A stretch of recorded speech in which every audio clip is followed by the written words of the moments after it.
a ver lesión renal aguda, ¿ya? Perdón, disculpe que le interrumpa. ¿Puede grabar la clase, por favor? Sí, la estamos grabando, no se Ah, ya, preocupe, ¿ya? Bueno, ya vimos enfermedad renal crónica, vamos a ver hoy día lesión renal aguda. Vamos a definirla, vamos a clasificar la lesión renal aguda y vamos a ver las tres que existen, ya la prerrenal, renal o parenquimatosa y la posrenal. Y finalmente vamos a ver un poquito de uropatía obstructiva, ya que se relaciona mucho con que es una de las causas de aquí posrenal. Bueno, la lesión renal aguda es un síndrome, ya que se va a caracterizar porque hay una disminución rápida de la función renal con la consecuente acumulación de desechos nitrogenados, alteraciones hidroelectrolíticas, alteraciones del equilibrio ácido-base, alteraciones del volumen extracelular y disminución o no del débito urinario.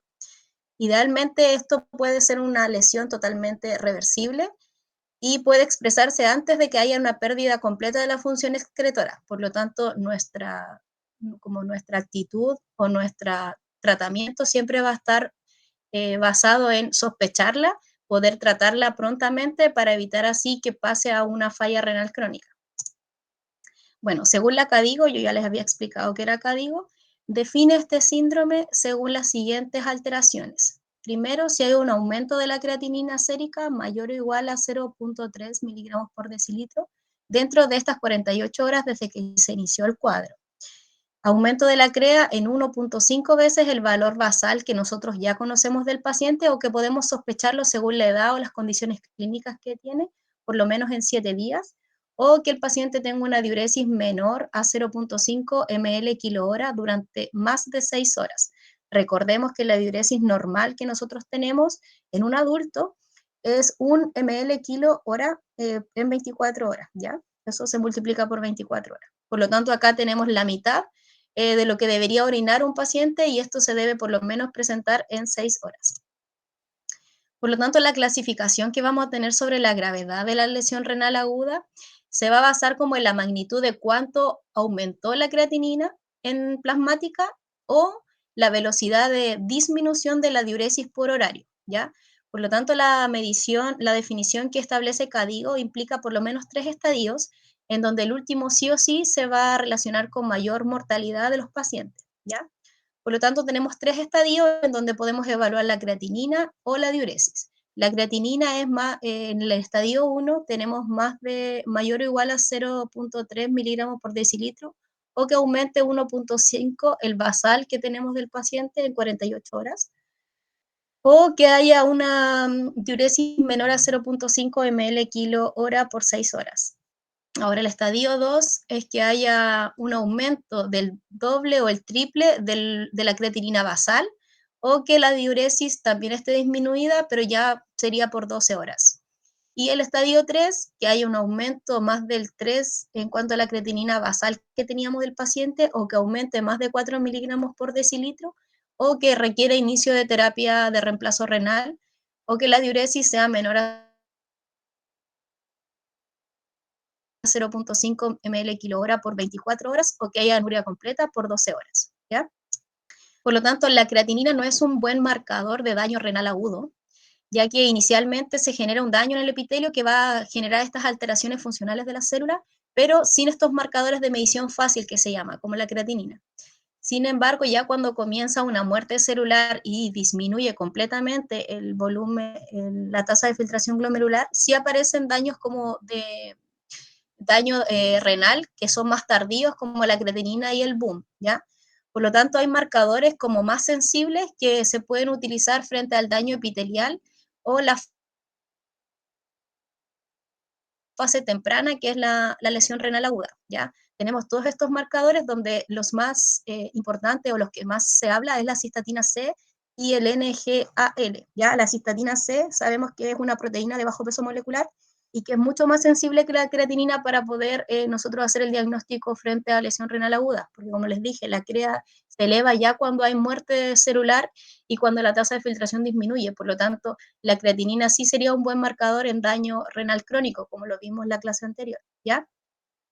Y el NGAL es una lipocalina que está asociada a la gelatinasa de los neutrófilos. ¿Ya? ¿Por qué es tan importante? Porque sí o sí se sintetiza en los túbulos renales, por lo tanto también es un marcador muy sensible de que algo está afectando a nivel túbulo renal y que sea algo agudo, ¿ya? Pero existen todos estos marcadores que ustedes igual los pueden leer, que se usa también como para más fines investigativos, ¿ya? Y como si ustedes me preguntan en la clínica, yo lo único que he visto es que una vez se midió la cistatina C, no sé si son pruebas muy caras que no las toman, pero finalmente siempre ocupan, según los criterios CADIGO, la creatinina, ¿ya?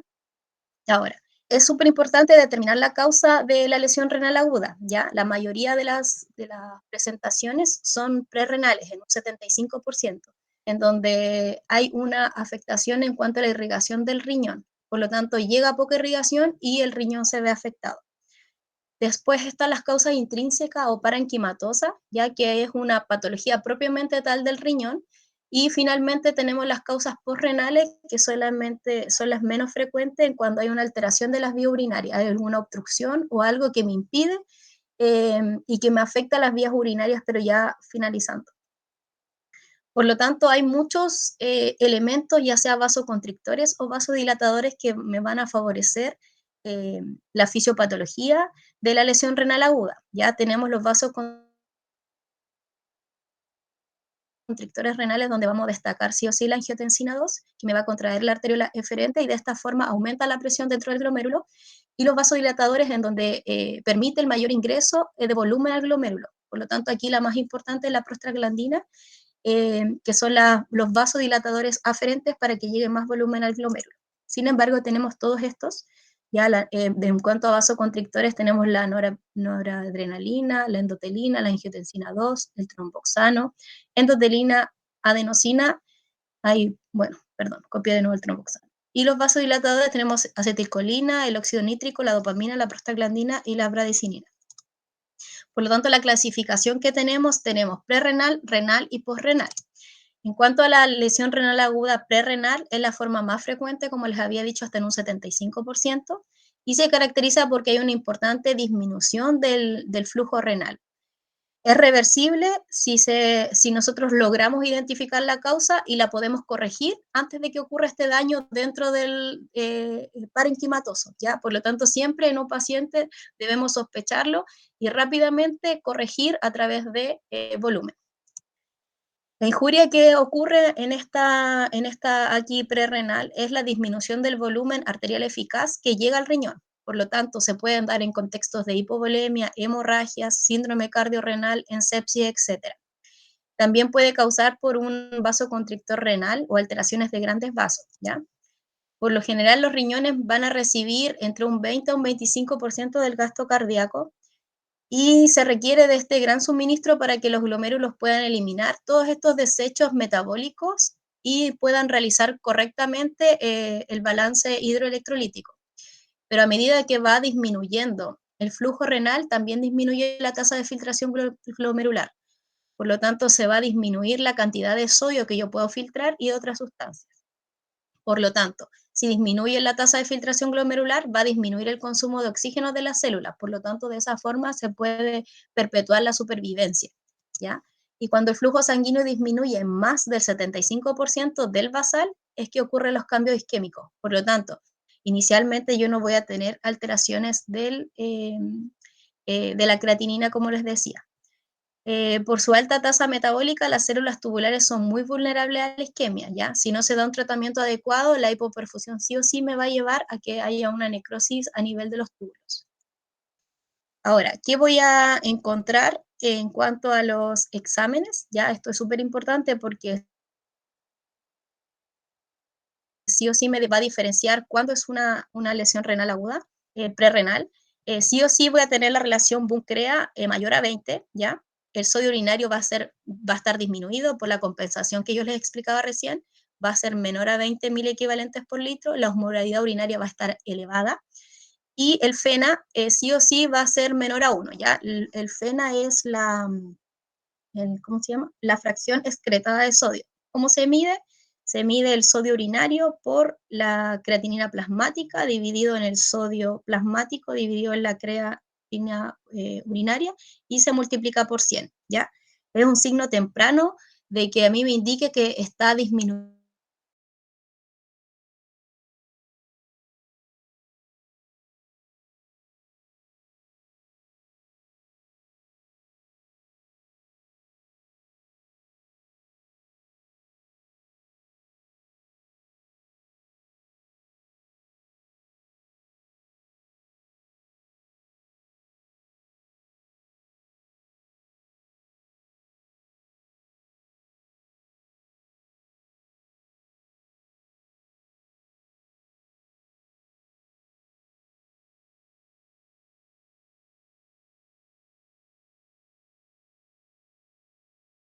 Esperen un ratito, ¿ya? Ahí sí.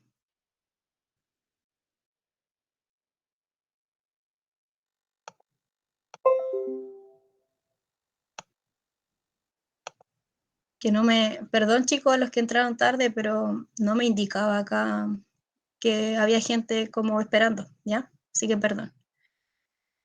Bueno, ¿me están escuchando, cierto? Sí. Ah, ya, perdón, es que como están en las, no sé si me están escuchando. Bueno, las causas, por lo tanto, quedó claro eso de la quiprerrenal, ¿ya? Porque idealmente eso es como pregunta de prueba, ¿ya?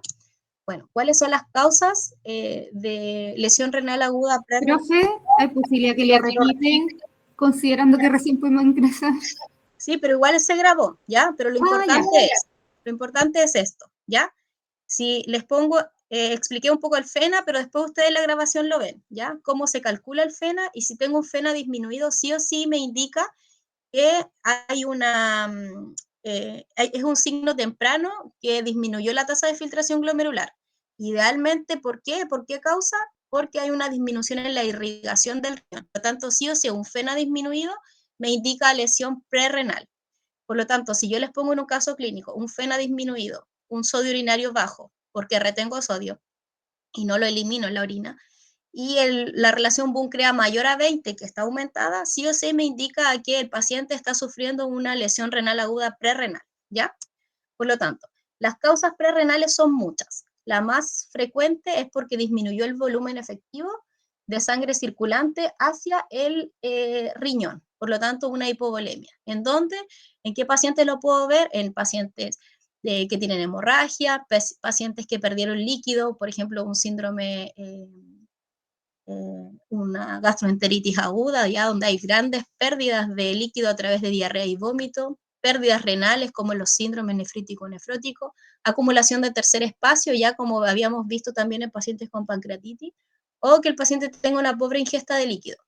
Ahora, disminuye el gasto cardíaco a través de patologías como valvulopatías, miocardiopatía, enfermedades del pericardio, arritmia, etcétera, que me van a llevar a que no llegue tanto flujo sanguíneo renal y comiencen estas lesiones. Alteraciones del tono de los vasos renales, vasodilatación generalizada o vasoconstricción selectiva hacia los vasos renales, o en una cirrosis hepática con ascitis, que es lo que vamos a ver después en el síndrome hepatorrenal, ¿ya? Ahora, también puede haber una hipoperfusión renal con alteraciones de la autorregulación, sobre todo pacientes usuarios con inhibidores de la antiinflamatorios no esteroidales, inhibidores de la angiotensina o los ARA2. O puede haber una oclusión de los vasos renales, ¿ya? Que se ocluye la arteria renal o que se obstruye la vena renal por un trombo, por algún émbolo de grasa, etcétera, ¿ya? Por lo tanto, esa era todo lo que era la aquí prerrenal, que es la que es más importante porque el 75% de los pacientes con lesión renal aguda son debidos a una lesión o una alteración prerrenal. Ahora, la lesión renal aguda renal o parenquimatosa, como les había dicho, es que el daño va a estar dentro del riñón, ya sea en la estructura renal, ya sea por muchas causas que la vamos a ver, ya causas inflamatorias o no inflamatorias. La más importante es la necrosis tubular aguda, que esa la vamos a ver en la clase de alteraciones tubulares, pero aquí se afectan la perfusión renal ya de forma más crónica, por lo tanto sí o sí va a partir como una aquí prerrenal y después va a ser renal, o también puede ser secundario de toxinas, ya exógenas o endógenas. Glomerulopatías o enfermedades de pequeños vasos, sí o sí esto está asociado como a lesiones más como vasculitis, ¿ya? Vasculitis sistémica, glomerulonefritis o microangiopatía trombótica o lupus eritematoso sistémico, que también la vamos a ver, pero en la clase de alteraciones glomerulares. Las nefritis tubulointersticiales, ya sea alérgicas, infecciones bacterianas, ya infecciones por hongos, por virus, mieloma múltiple o también idiopática, y las precipitaciones intratubulares de sustancias, ya esto es muy raro, ya que precipite ácido úrico o el ciclovir, metotrexato, etcétera, que haga una precipitación dentro de los túbulos que me lleva a esta falla renal aguda, o que haya un rechazo al trasplante renal, ¿ya? Por lo tanto, casi todas estas lesiones las vamos a ver, pero en su clase respectiva, ya en alteraciones tubulares o alteraciones glomerulares. Por lo tanto, no vamos a hablar mucho de ellas ahora. Y la lesión renal aguda posrenal es secundaria o a consecuencia de una obstrucción, ya sea anatómica o funcional, en el flujo de orina desde ambos riñones, ¿ya? Que se llama la nefropatía obstructiva. ¿Cuáles son las causas? O la etiopatogenia, tenemos que hay una obstrucción ureteral bilateral o si el paciente tiene un solo riñón funcional, que puede hacer también la obstrucción de ese uréter, ya sea porque hay una obstrucción secundaria a muchas cosas, ya habitualmente es por alguna litiasis, ¿ya? O compresión extrínseca, interrupción de la continuidad de los uréteres. También tenemos las enfermedades de la vejiga urinaria, ya la vejiga neurogénica, obstrucción vesical, pero de origen neoplásico, cálculos o coágulos de sangre, enfermedades de la próstata, la hipertrofia prostática benigna o ya un cáncer prostático, o enfermedades de la uretra, ya oclusión de la uretra por algún cuerpo extraño, o por cálculos o por un trauma que me genera esta obstrucción completa que me lleva a que haya esta obstrucción del flujo de orina, ¿ya? Entonces, lo más importante que quiero que les quede claro, que sí o sí, la lesión renal aguda, sí o sí sospecha inicialmente de algo prerrenal, por orden de frecuencias prerrenal, luego renal y finalmente posrenal. ¿Cómo es la clínica de estos pacientes? Sí o sí van a predominar la sintomatología que va a causar la lesión renal aguda, ¿ya? Por lo tanto, no vamos a tener como una clínica tan característica que nos diga, esto es una lesión renal aguda, ¿ya? Los síntomas generales son debilidad, pérdida de apetito, náusea y vómito, por lo tanto son totalmente inespecíficos, ya que muchas enfermedades me pueden llevar a esas sintomatologías. Sí o sí ustedes tienen que preguntar por la diuresis que tiene el paciente, ¿ya? Ya que esto igual me va a llevar a ciertas sospechas. Por lo tanto, si el paciente tiene oliguria o anuria, va a aparecer en el 50% de los casos de lesión renal aguda, sobre todo en prerrenal, ¿ya? Porque hay una necrosis cortical renal, porque puede haber un embolismo arterial bilateral o embolismo de la arteria si tiene un riñón único o microangiopatías trombóticas. Ahora, si el paciente tiene una lesión renal aguda renal, la diuresis puede ser normal o incluso puede estar aumentada, ¿ya? Y ya si el paciente tiene una aquí posrenal, también puede estar acompañada de oliguria o anuria, pero lo más característico es que se presente la oligoanuria en aquí prerrenal. Ahora, la historia natural de la lesión renal aguda tiene 4 etapas. Primero la etapa inicial, luego la etapa de oligoanuria, luego poliuria y finalmente la recuperación, ¿ya? Por lo tanto, la fase inicial, desde que comenzó la acción del agente causal hasta que haya el daño renal, sí o sí va a depender de la causa que me llevó a esto, pero idealmente dura algunas horas o incluso puede durar más de 10 horas cuando la lesión ya es muy permanente. Pero idealmente quiero que se queden con el concepto que lo inicial dura horas.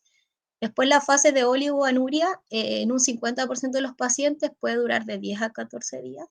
Y si el fenómeno se resuelve, ya si yo resuelvo qué fue lo que llevó a esa hipoperfusión renal, se va a revertir el daño, ¿ya?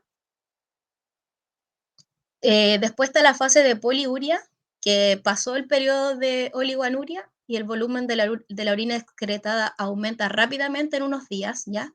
Y la duración va a ser proporcional a la oligoanuria y puede prolongarse durante una semana. Sí o sí en este periodo se pueden desarrollar deshidrataciones y grave pérdida de electrolitos, ya especialmente de potasio y calcio. ¿Ya? Finalmente, el paciente tiene oligoanuria, si no resuelvo eso pasa a poliuria. Idealmente, como les decía, como por semanas, en donde ya el paciente se puede deshidratar y tener altas alteraciones de hidroelectrolítica. Y luego viene la fase de recuperación, donde se restablece esta función renal, que puede durar varios meses el restablecimiento completo de la función renal, pero si el paciente no tiene una recuperación completa, el episodio de AKI puede ser como inicial o determinarme luego una falla renal crónica, ¿ya? Finalmente, en esta etapa es donde uno puede evaluar si el paciente con el tratamiento que le estamos dando puede revertir este daño o no. Idealmente aquí es cuando nosotros ya, el paciente tiene lesión renal aguda, nosotros evitar cualquier medicamento que sea nefrotóxico para poder que esta etapa de recuperación sea mejor o más rápida. Por lo tanto, sí o sí, cualquier lesión renal aguda va a pasar por estos 4 estadios. Entonces, muchas veces cuando el paciente dejó de orinar, está en la época de oligoanuria y luego viene la fase de poliuria, muchos pacientes dicen, no, yo ya estoy bien porque estoy orinando y estoy orinando mucho, pero no saben de que es parte de la fase. Por lo tanto, sí o sí, uno como médico tiene que explicar al paciente que es parte de la fase, que aún no hay recuperación completa. ¿Cómo se hace el diagnóstico? Sí o sí necesitamos como los datos que nos aportaba la clasificación aquí. Tenemos que ver si el rápido aumento de la CREA, si es mayor o igual a 0,3 miligramos por decilitro por estas 48 horas, o que aumentó más del 50% en los últimos 7 días, siempre teniendo en cuenta que en esos pacientes podemos tener un basal. O que disminuya el volumen de orina, ya en menos de 0,5 ml kilo durante 6 horas consecutivas. Se dice que es suficiente que se cumpla solo uno de estos dos criterios para nosotros hacer el diagnóstico. Sin embargo, si aumenta la CREA, sí o sí va a disminuir el volumen de orina. Por lo tanto, van en conjunto, ¿ya? Como lo que le explicaba al principio de la clase.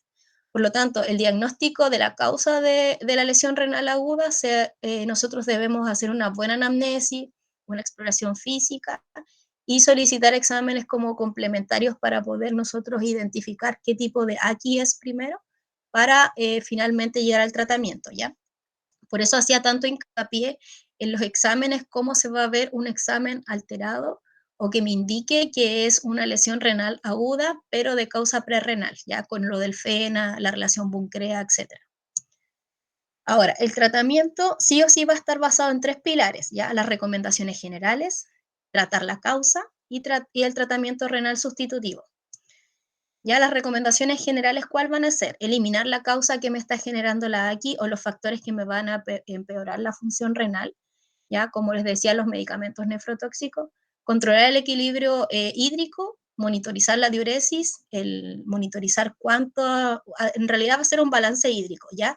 Y por lo tanto estos pacientes sí o sí debieran estar con sonda Foley, y hacer un balance hídrico, idealmente pesarlos a diario, ¿ya? Porque ahí cuando uno pesa al paciente se da cuenta si está acumulando o no líquido, porque no es, a ver, clínicamente el paciente no debiera aumentar tanto de peso de un día a otro, por lo tanto en algún lugar de él está reteniendo líquido, y eso es súper importante. Ahora, monitorizar a menudo, idealmente más de una vez al día, la CREA, la urea, el potasio, todos los electrolitos plasmáticos, solicitar un hemograma y idealmente una gasometría para ver si hay acidosis o no asociada a este síndrome. Evaluar la fracción de eyección de sodio, el FENA, que yo les explicaba igual cómo se calculaba, y ajustar la dosis de medicamento según el grado que tengo de lesión renal aguda. Y mantener como una nutrición adecuada, dependiendo que si el paciente está con un estado de catabolismo o no, se indican el tipo de proteínas o no, y eso sí o sí necesitamos como apoyo nutricional. Ahora, el tratamiento causal sí o sí hay situaciones que es posible que se detenga como el avance que va teniendo esta lesión a nivel renal mediante el tratamiento oportuno. Por lo tanto, si tengo una lesión renal aguda prerrenal, es tratar el shock, ¿ya? Idealmente es porque es un shock hipovolémico, ¿ya? De alguna forma, o tal vez también puede ser hemorrágico si el paciente está perdiendo sangre. Por lo tanto, rápidamente necesito restaurar esta perfusión renal para evitar que progrese de la aquí prerrenal a la parenquimatosa, como les había dicho, de la necrosis tubular. Por lo tanto, la mejoría de la función renal idealmente va a ser en un periodo de 1 a 3 días si yo trato correctamente el aquí prerrenal. Ahora, para aumentar el volumen intravascular en pacientes sin choque hemorrágico, ¿ya? Inicialmente solo por choque hipovolémico, se pueden idealmente usar soluciones cristaloides y no coloides, porque los coloides tienen, son nefrotóxicos. Por lo tanto, sí o sí, siempre cristaloides, y los pacientes deshidratados no deben recibir diuréticos, AINES y ECA o ARA2, como evitar todos esos medicamentos que igual me pueden generar alteraciones a nivel de la perfusión renal, ¿ya? Ahora, en cuanto a la aquis parenquimatosa, el tratamiento es de la nefropatía de base, ¿ya? Y esa, como esta parte la vamos a ver en alteraciones glomerulares o túbulos intersticiales, porque son varias y depende de cada una, es como el tratamiento que le voy a dar. Y las aquis posrenales, idealmente es que tengo que eliminar la obstrucción del flujo de la orina y tratar de restablecer este en menos de 12 horas, ¿ya? Ahora, si hay, idealmente en menos de 12 horas, si el paciente está con esta infección del flujo de la orina, ya que es la pionefrosis. Ahora, si no, ¿alguien quiere hablar? ¿No? Sí, yo, profe, que le estaba levantando la mano, pero parece que no le llega. Es que no se ve nada, por eso. Tampoco sabía cuando querían. Le quería consultar cuál es la diferencia entre una solución coloide y una cristaloide. Ya, mira. Los cristaloides son, por ejemplo, el suero fisiológico, el ring lactato. ¿Ya? En cambio, los coloides, los cristaloides son estas soluciones que es a base como de más de electrolitos y estos dos son los máximos exponentes, pero tenemos muchos otros más, ¿ya? Finalmente, los coloides son más como aspecto de gelatina, ¿ya? En donde tenemos la albúmina, y hay otros más, ya que son a base de gelatina. Por lo tanto, antes se usaba mucho coloide como para que no hubiese fuga del intravascular al extravascular, ¿ya? Por lo tanto, en estos pacientes, idealmente no es usar coloides, es usar sí o sí cristaloides y los máximos exponentes del ring lactato con el suero fisiológico. No sé si respondí tu duda, ¿ya? Pero, por ejemplo, la albúmina es un coloide. ¿Hace como referencia como a la consistencia que tiene el líquido? Exacto, sí. Y además que, por ejemplo, albúmina solo me aporta albúmina. En cambio, los cristaloides me aportan electrolitos en distintas cantidades, pero aportan otras cosas. En cambio, el aspecto más de gelatina es de los coloides, que prácticamente casi no se usan. Lo más usado es la albúmina y tienen pocas indicaciones. Una es lo que vimos en daño hepático crónico, que había que poner 8 gramos por cada litro que perdíamos después de 5 litros, ¿se acuerdan? Pero tienen pocas indicaciones la albúmina, y las otras gelatinas que existen tienen casi nada de indicaciones actualmente. Gracias, profe. Ya. Bueno, por lo tanto, la postrenal, íbamos en eso. Durante la fase de poliuria pueden aparecer a los pocos días tras de resolverse la obstrucción, y es importante restituir el agua y los electrolitos, ¿ya? Por lo tanto, y el tratamiento renal sustitutivo, sí o sí los métodos utilizados con más frecuencia son la hemodiálisis, ya, pero aquí estamos hablando no de la hemodiálisis que hablamos en la clase anterior de enfermedad renal crónica, sino que son hemodiálisis en agudo, que se llama, ya que pueden ser diarias o cada 2 días.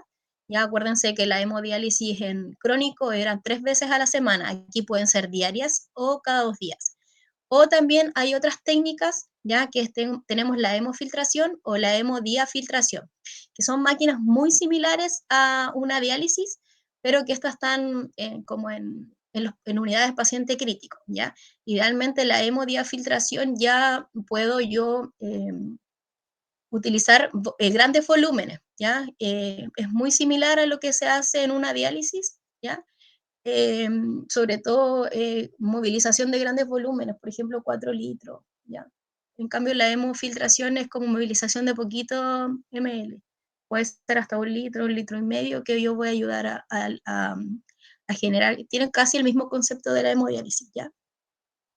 Ahora, se debe emplear el tratamiento renal sustitutivo ante la aparición de estados modificables por esta lesión renal aguda, ya así como la evolución de las pruebas de laboratorio, pero no sobre la base del umbral como de la CREA, ¿ya?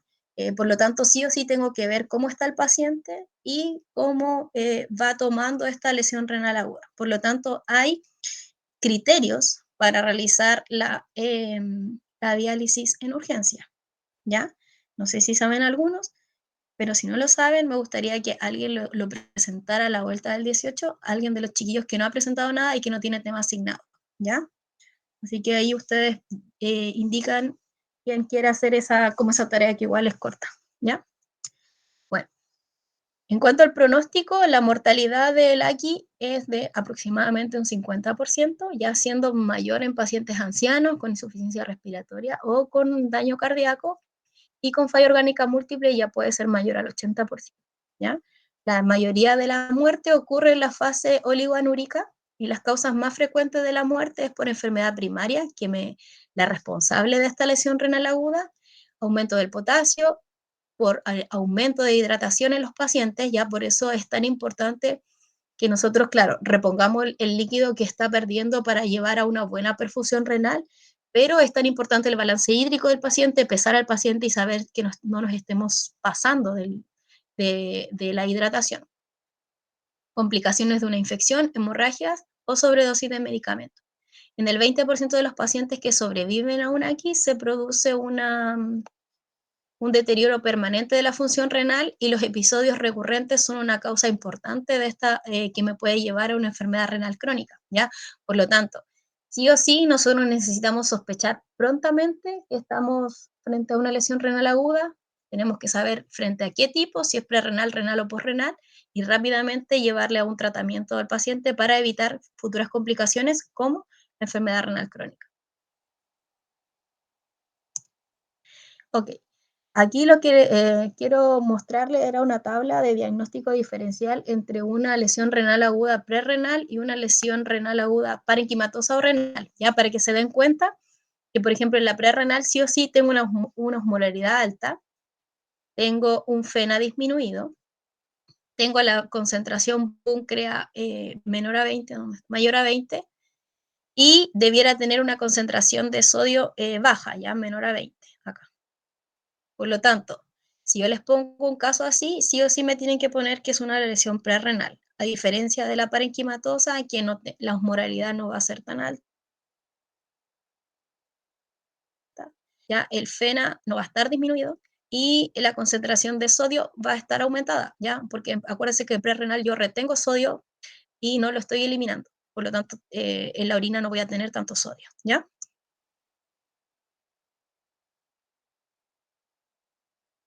Ok. Y ahora vamos a ver un poquito de uropatía obstructiva, que las obstrucciones de la vía urinaria se pueden clasificar según la causa, congénita o adquirida, según el grado de obstrucción, que puede ser parcial o completo, la duración, aguda o crónica, o el nivel de la obstrucción, que puede ser a nivel alto o superior o nivel inferior o bajo. Por lo tanto, el cuerpo va a responder ante la obstrucción a la salida de orina con mecanismos que van a evitar la retención urinaria, ¿ya? Y hay dos mecanismos en esta etapa, una etapa de compensación y una etapa de descompensación. Durante la primera etapa, la vejiga comienza con esta hipertrofia celular, aumenta la sensibilidad a la estimulación aferente que se origina a nivel de la pared de la vejiga y el cuerpo disminuye la capacidad de continencia urinaria y aumenta la fuerza de contracción, ¿ya? Y aquí aparece como este espasmo vesical, ¿ya? Por lo tanto, clínicamente el paciente, ¿qué va a decir? Va a tener urgencia miccional, incontinencia miccional y aumento de la frecuencia urinaria, tanto de día como aparece la nicturia, ¿ya? Porque finalmente este espasmo vesical quiere que elimine completamente la orina.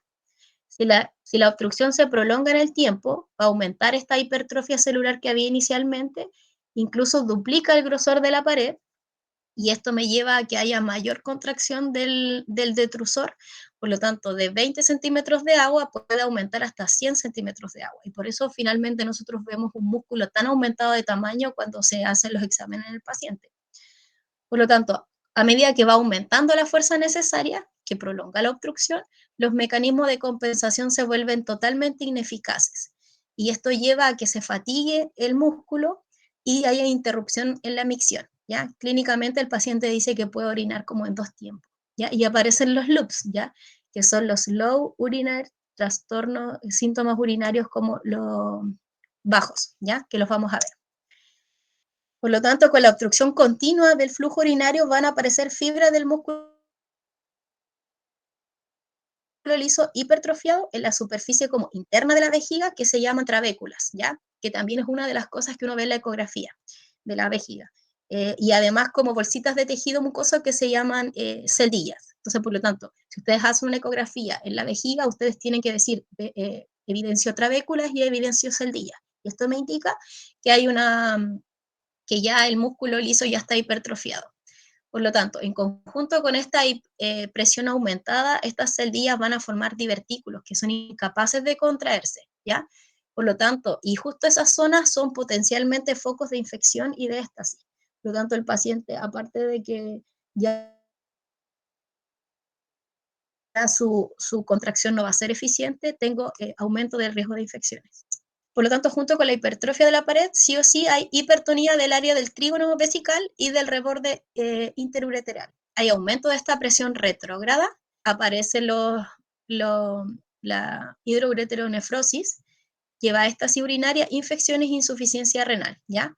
Porque finalmente tengo tanta orina que es ineficaz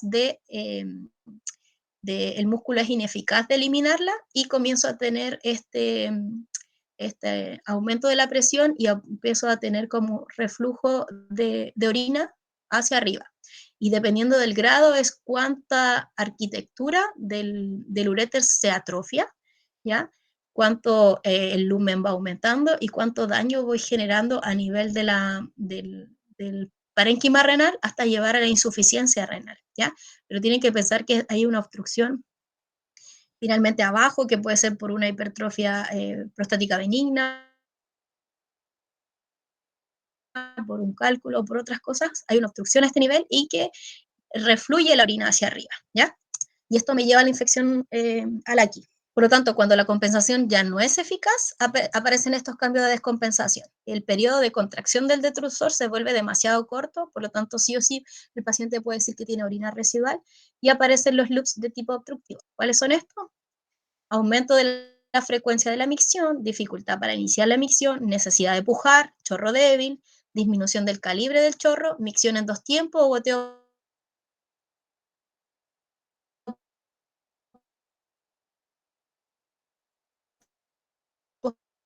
micción paciente, eh, tal vez un adulto, un cáncer de próstata o que puede tener una hipertrofia prostática benigna, ¿ya?